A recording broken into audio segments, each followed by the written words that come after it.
Hi, are you struggling with Leetcode Problem 8? I too have struggled with Leetcode Problem 8 and it's caused my friends and family significant distress. Let's skip all the bullshit and just jump right into this. You already read the description and you've been struggling with it. I don't need to do any of that. So obviously getting rid of the white spaces, that part's easy. Checking if it's a positive or negative, or maybe if there isn't any sign and we assume it's positive, that part is easy too. Now what's kind of tricky and what you probably got stumped on is how do you decipher if a character is going to be a number or if it's just a regular character that doesn't belong in there. And there's an easy way to do this. You see, JavaScript has a method called isNan, not a number, and it's essentially checking if something is not a number. Now, if you try to show the interviewer this, that shit's not going to fly. They're going to kick you on the fucking street, and you're going to have to go back to working your fucking job at McDonald's. You need to show them what isNan is doing. And the way isNan is working is it's checking the character codes. Now, you might be wondering, what are these character codes? It's very simple. Each character has a code assigned to it. And it just so happens that characters 0, 1, 2, 3, 4, 5, 6, 7, 8, and 9 happen to be chronologically ordered. You know, who would have guessed? So, what you could do is check if a character code is outside that parameter, 0 through 9. If it's, say, greater than the value of the 9th code, then obviously it's not a number. Or if it's less than 0, it's not a number either. So obviously the first thing we're going to do is we have to get rid of the white spaces. This is the easy part. All we have to do is do trim start, and this is going to get rid of those white spaces, making everything a whole lot easier. Now remember, another thing that we're checking for is if there's a plus or minus sign. So we want to keep track of what that first character is going to be. So let's create a variable for it. We'll just call it first char, first C. And that's obviously just going to be the 0th value because we just want the first character. And this is after we already trim it. So it's not considering the spaces as potential first characters. It's only going to check after those spaces what the first character is. And if there happens to be a plus or minus sign, we're going to do something with that. And so that's why we also have to create the variable sign. And we're going to set it to 1 at first. Now we might hypothetically change this if the first character happens to be a minus sign, a negative, but otherwise there's nothing we need to do to it. But when we do check, there is something we're going to need to change, and I'll explain more about that later. And with that said, we need to create an index variable because we're going to be cycling through all the characters of this entire string, no matter how it's arranged, and we're going to start it at 0. Now, hypothetically, when we're checking if there's a plus or minus sign, we're still going to need to do something with that index. So if there's a plus sign, then we're going to need to move that index over. This way we're not checking for it later. And throughout this entire process, as we iterate through the entire string, we're going to be adding on to our result. So we're going to start the result as just 0. And we're going to be adding on to this later. And it's very important that we started off at 0 because of something that I'll describe later. Now the fun part about this problem is what I described in the beginning of the video where I was talking about the character codes. And there's a very easy way you could check for the character code of a given character, and that's by using char code at. So we're going to need to set 2 of them because we're going to be checking for the upper and lower bound to check if a character code is outside 0 to 9 or if it's inside. If it's inside 0 to 9, the values, then it's a valid number. So we could do the first one, we'll just name it 0 code. And we're getting the char code of this value, 0. So to do that, we just have to do char code at. And because it's just the first value here, it's the only one we're checking the 0th value of it. Now the other will of course be the upper. That's going to be 9, so we could just call it 9 code. And it's the same exact idea, only difference is now we want it to be for 9.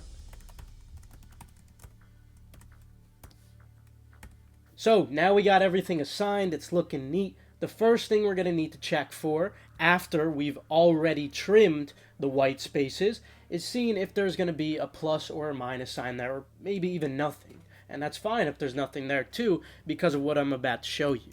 So we'll make an if statement, and we're going to check if it's either plus or minus, because we're going to need to do something even if it's just plus. Now at the very end, we're going to multiply the result by the sign in order to change the sign. So if the sign is -1, we multiply sign by the result, and it's going to turn into a negative. So you might be wondering, why would we care if it's a positive? And we care because if it's a positive, we still want to move the index over by 1. We don't want to have to check for it again when we're checking for the character code values. So we do care if it happens to be a plus. So if the first character happens to equal a plus, or if the first character happens to equal a minus, in both of these cases, what we have to do is we have to increment the index up 1, because we don't want to check for that plus or minus sign again. Now, what you probably already assumed you have to do, we have to add another if statement in here. This time we only care if the first character is going to be negative. Because if it happens to be negative, then we have to change the sign to be -1. And this is so at the very end, when we have a result, we could multiply the sign by -1, and it could change it to negative. So now we know if our value is going to be positive or negative, and not only that, but we also moved on from the plus or minus. And hypothetically, if there's nothing there, obviously we still assume it's going to be positive, but we don't need to increment the index up if there's no plus value there. And that's fine, because in our for loop, our I is not going to equal 0, rather it's going to equal the index. So hypothetically, if there was a plus there, it's going to be now 1, so we get to skip over that value. But if there was no plus there, we want that first value, and that's why we set it as index at first. So let's continue with the basic for loop. We're iterating through the entire length of the string, of course, and as we go through, we're incrementing I up. To make things more clear, let's create a variable for whatever character we're at. So this will be the ith value, of course. But remember, what we're going to be checking for and what we care about is not exactly the character itself. We don't want to make a bunch of if statements checking if a value is either 1, 2, 3, 4, 5, 6, or 8, or 9. We don't need to do that. Your interviewer would probably look at you like you're a Rather, we care about the character code. You know, we're smart people over here. So remember what we talked about earlier, using char code at. So let's create a variable, call it code, and we want the code of char. So whatever the ith value in the string is, we want the code of what that's going to be, because we're going to use that to compare to see if it's in the range of 0 to 9 or not. So we're going to again use char code at. And now we can create our if statement to check if it's within that range. So again, there's going to be a lower and an upper. The first we could check is the code for whatever character we're currently at, is the character code less than the character code for 0? So the 0 code that we set up here. Because if it's less than, then that means it's not a possible number. You know, it could be some other value, and if that's the case, we want to stop. We want to break the loop. Now, on the other hand, it could also be that maybe it's greater.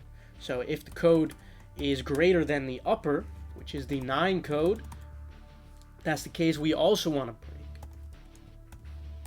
Now remember, they don't want us giving back the value with the zeros, so we need to get rid of the zeros, and there's a very easy way to do that.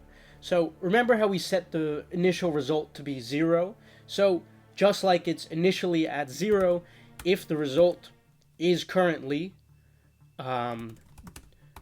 just equal to 0, as it is at the very beginning, then we're going to completely swap out the result for the character. Now, on the other hand, normally, when it's not 0, then instead of just swapping it out completely, we want to rather add on to the result. So it would be result plus the char. Now, this is important because it's not only going to be the beginning when you have the value being 0, but rather if the start of the string happens to be 0, and then the value after that, let's say, is 1, we don't want to return 0, 1. Remember, they don't want that. So if the value is 0 and the next one is 1, now it's just going to swap it out, change it to 1. But now let's say we're at 1, and the next value is 2, now it's just going to add it on. It's just going to be 1, 2. So that's really the hardest part about this problem. Now, this is the easy part. Now remember, we set up the sign value earlier, and we want to use that now to change the value of our result to negative, or we just keep it as positive if there's no need to change it. So the result will now equal result multiplied by the sign, because if sign is now -1, it's going to change the entire value to negative. Now, if there was no plus sign, or there was a plus sign, either way, we initially set our value for sign as 1. It's not going to do anything. It's just going to keep it positive, and that's completely fine. Now, before you return the result, they didn't want it to go outside the range of a 32-bit signed integer. So we just need a max and a min value. Let's start with the max. Call it max, and this is simply just going to be equal to 2 to the power of 31 minus 1, and then we're also going to want the min value, which is just going to be equal to 2 to the power of 31 times -1. And so when we're checking at the very end to see if it has exceeded those, all we're going to want to do is, hypothetically, if they do, we return those values as they're telling us to do. So if the result happens to be greater than the max, then we just return the max, no problem. And if the result happens to be less than the min, then we just return the minimum. Easy as that. And otherwise, we just return the result, and this should work. Let's see. Alright. Okay, so evidently I've f***ed up earlier, but other than that, we're okay. So, best of luck on your job interviews. If you want to seem like a smartass, you could use isNan, but be prepared to go back to McDonald's.